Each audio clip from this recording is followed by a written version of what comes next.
I'm Dot Chuckles. Between us, my partner Divot and I have more than 100 years' experience working in comedy. You know how to tell if a joke's funny? So, a man walks into a bar. Test it out. At JokeBusters, we don't just tell the jokes, we put them to the test.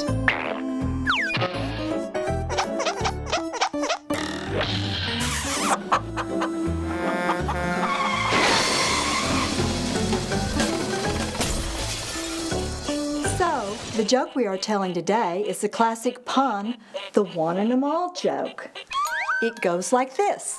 A young woman gets pregnant and gives birth to identical twin boys, so she puts them up for adoption with an international agency. Years later, the agency calls, says her adult son sent some photographs trying to get in touch with her birth mother, and would she like to see them? The woman's thrilled, tells them, of course. So, a couple days later, she gets 2 letters in the mail. First one says, Dear Mom, I'm sorry I never got to meet you. I just wanted to let you know I was adopted by a wonderful family in Mexico. Love, Juan. Stapled to the back of the letter, she finds a photograph of a handsome young man in a sombrero. She opens the second letter. It says, Dear Mom, I'm sorry I never got to meet you. I just wanted to let you know I was adopted by a wonderful family in Egypt.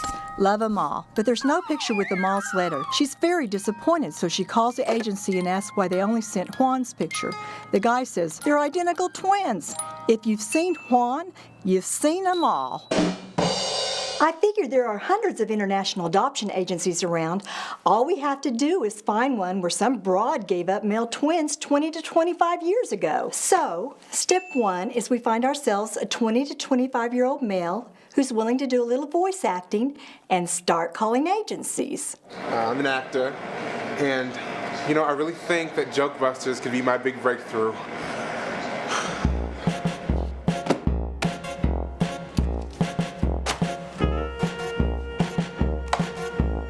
I've given Jerome a list of adoption agencies, and he's going to pose as a set of twins wanting to find their mother. Hola, me llamo Juan! And I am called Amal.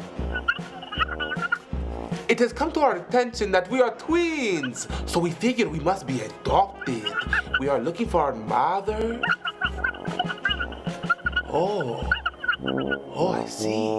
Apparently, most of these adoption operations have some kind of confidentiality agreement with these knocked-up broads they truck with.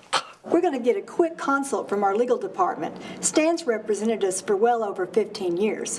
When you're doing cutting-edge comedy, you need a keen legal mind to cover your ass. I'm a talent agent. I passed the bar, but it's not like I'm frickin' Perry Mason or anything. Joke-wise, Stan's a triple threat. He's a Jew, a Polak, and a lawyer. My grandparents fled the Warsaw Ghetto 30 years before I was born. I keep telling Dot I'm every bit as American as. And that's just offensive. Seriously, who's editing this shit? Stan, what would you have to say to get an adoption agency to, declassify your records? You'd have to have some sort of pressing medical concerns, some sort of genetic hereditary disorder. Thanks, Stanny. You're the best. No problem. Wait, this isn't for your stupid joke show, is it? Of course not. Dot! Divot! Okay, so Jerome's put calls into like 200 adoption agencies so far. Yes, I'm very concerned about the predisposition to muscular dystrophy, hemophilia, color blindness, male pattern baldness, wet feet, testicular dysplasia. We haven't heard back from anyone yet, but we have a second line open. The second line! Answer it! Hello? Okay, so phase 1 is complete. We have the name and address of a woman who gave up twin boys for adoption at Stork Ministries International Adoption Agency in 1986. Name's Kim Ruby, lifelong resident of Phoenix, Arizona. What can go wrong? Jerome, of course, will play the role of Juan. Question. What do I do if Kim Ruby isn't, black? Oh, well, we'll, Stan. Hey. Yeah, Dot again.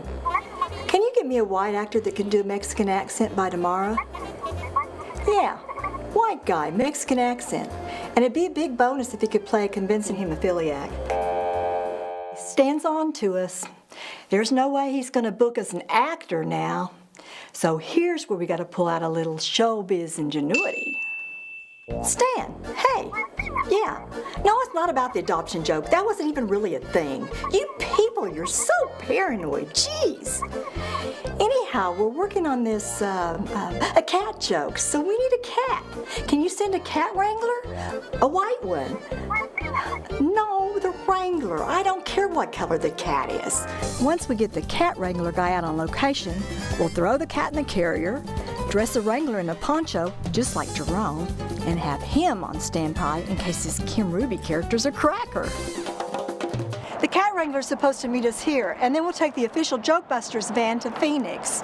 Jerome should be pulling up any minute, so I hope this cat guy... Did anyone order feline talent? This is Gary. We can make this work. Okay, Katie's getting into costume. I told her she's going to be Jerome's body double for cat work. Kim Ruby should be meeting us here, so... Does this look right? We forgot the mustache. I thought you were only shooting me from behind. I hope this holds until Kim Ruby gets here. Excuse me. I'm Ruby Kim. I'm looking for my sons, Juan and Amal. Do you know? Well, who the hell could have seen that coming? So it seems we had a flaw in our setup. I'm afraid there's been a bit of a mix-up. I mean, seriously, you hear about an unwed teenage mother giving up her kids for adoption. You don't think Korean American, right? I mean, how often can that happen?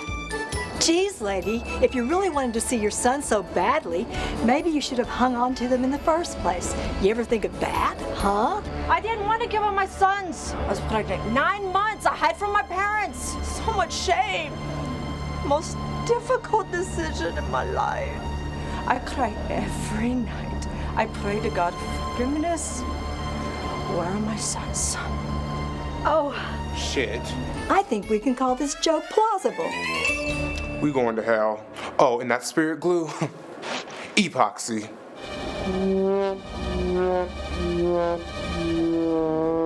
Hey, this is a disappointment for all of us. You totally screwed up the whole setup for the punchline. See? what? You think this is a big joke? I waited 20 years for my children to find me. Mama Chung on her deathbed waiting for her grandson. Where are my sons?